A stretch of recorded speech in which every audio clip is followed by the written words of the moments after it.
Hello, welcome to another video. My name is Chris.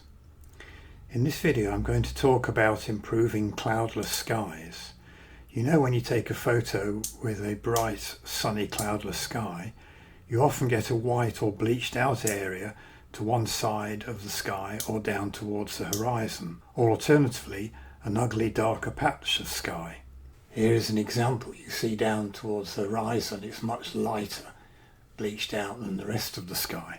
I think it must be something to do with polarization of the light. I'm going to demonstrate a technique to deal with this using one of the recently added new early access features in Adobe Camera Raw called color variance. Please note that, as with the dust removal feature I reviewed in a recent video, this is currently only in Adobe Camera Raw, not in either Lightroom or Lightroom Classic.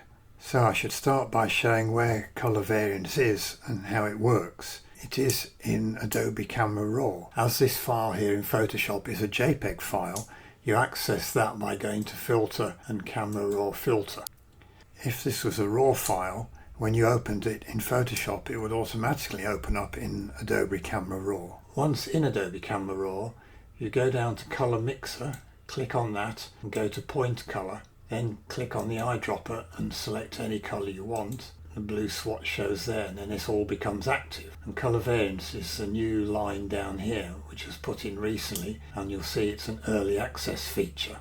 So, how does colour variance work? Well, when you choose your colour to work with, i.e. the colour picked by this sample dropper, reducing the variance, i.e. moving this slider to the left, tries to draw in similar colours to the chosen colour to make them more like that chosen colour, and increasing the variance, i.e. moving the slider to the right, tries to move similar colours away from the chosen colour. Now, the range of colours affected is determined by the range slider here.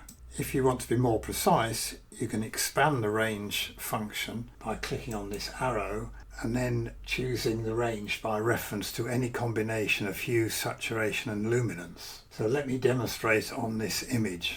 So here we are in Adobe Camera Raw with this multi-coloured image. We'll start by choosing the second yellow from the right, as it's quite similar to its surrounding colours. So point colour, eyedropper, select the yellow. Now, if we move the variance slider to the left, i.e. reducing variance, you'll see how the four colours on the right hand side become much more similar to each other, but the blue and the dark green on the left are not affected really. So I'll reset it again, minimize variance. The reason the colours on the left are not affected is because they're not really similar to the chosen yellow colour.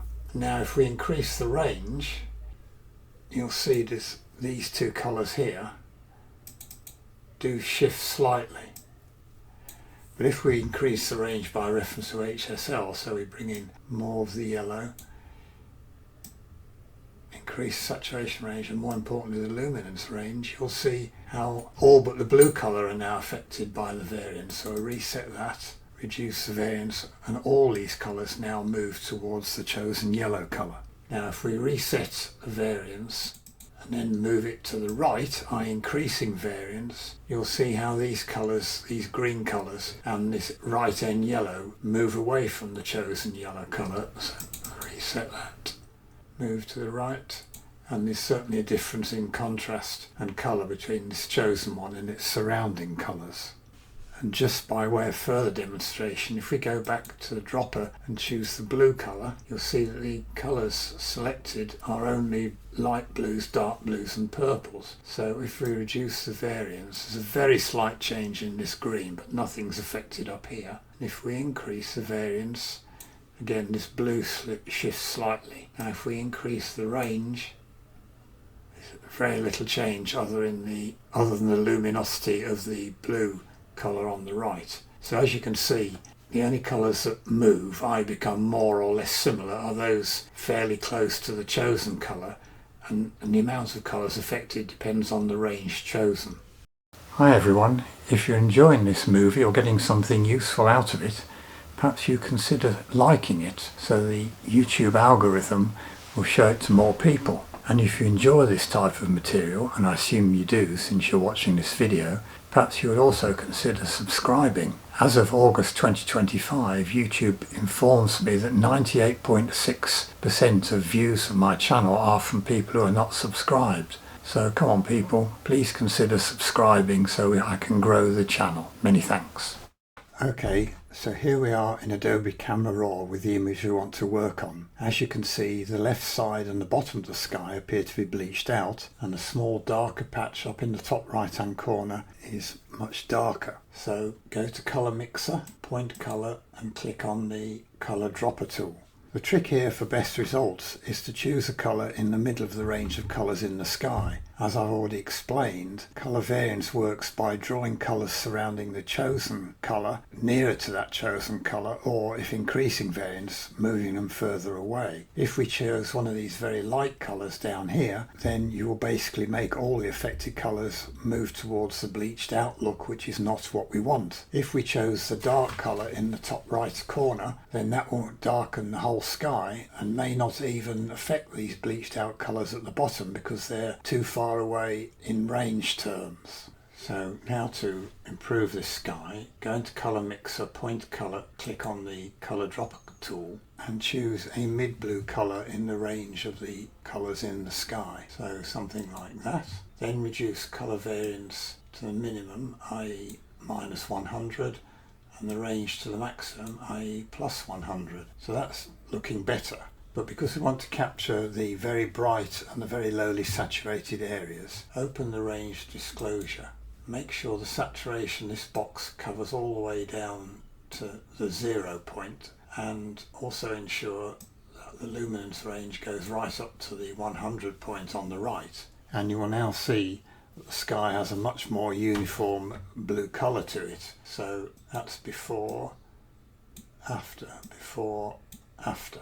Once you've done all this, you can then go into these boxes here and change the sky in any way you want. So you could change the hue, you set that, you could make it less saturated or more saturated, and darken it or lighten it. So once you've equalized the sky and got the color similar all over, you can then go in and do these HSL adjustments to suit. One further refinement on this process, if I switch the color mixer off, look at these doors, blue doors and the bluish shadow here. They're also affected.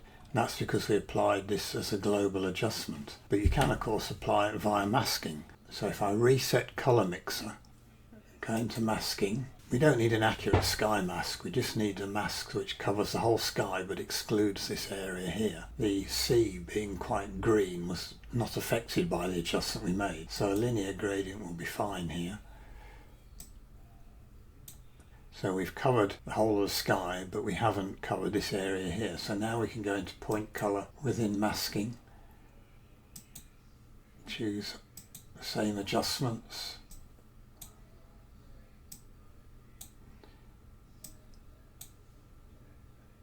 So we've still got our nice blue sky, but if I switch it off, you'll notice that the doors and the shadow areas are not affected, nor is the sea of course, which is quite green.